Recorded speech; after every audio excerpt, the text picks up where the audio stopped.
ხორვატიის პრეზიდენტი ერთი წლის წინ აცხადებდა ზუსტად იმას, რასაც ტრამპი ამბობს დღესდღეობით, რომ უკრაინის ომის აცილება შესაძლებელი იყო და ნატომ ყველაფერი გააკეთა უკრაინელების სისხლის ხარჯზე რუსეთთან დასაპირისპირებლად.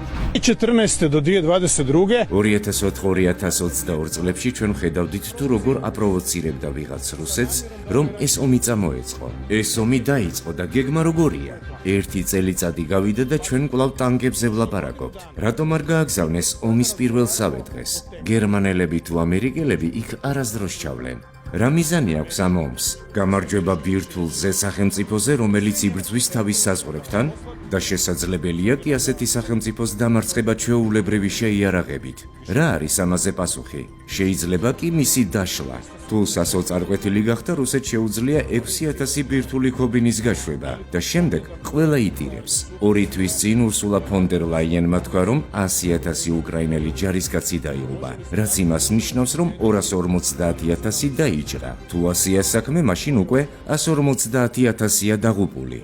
რუსეთს აქვს უპირატესობა ამუნიციაში, არტილერიაში და ყავს ულიმიტო რაოდენობის სამხედროები.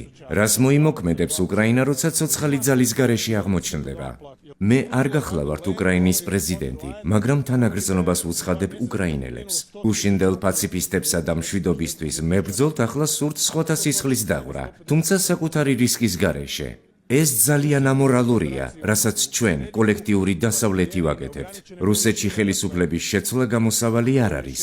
ხარკოვში გერმანული ტანკები კიდევ უფრო შეაკავშირებენ რუსებს და კიდევ უფრო დაახლოებენ ჩინეთთან, რაც უკვე მიმდინარეობს. ეს პოლიტიკურად არ არის ბრძნული და აზიანებს დასავლეთს. napili krvi nekome, ali ne on.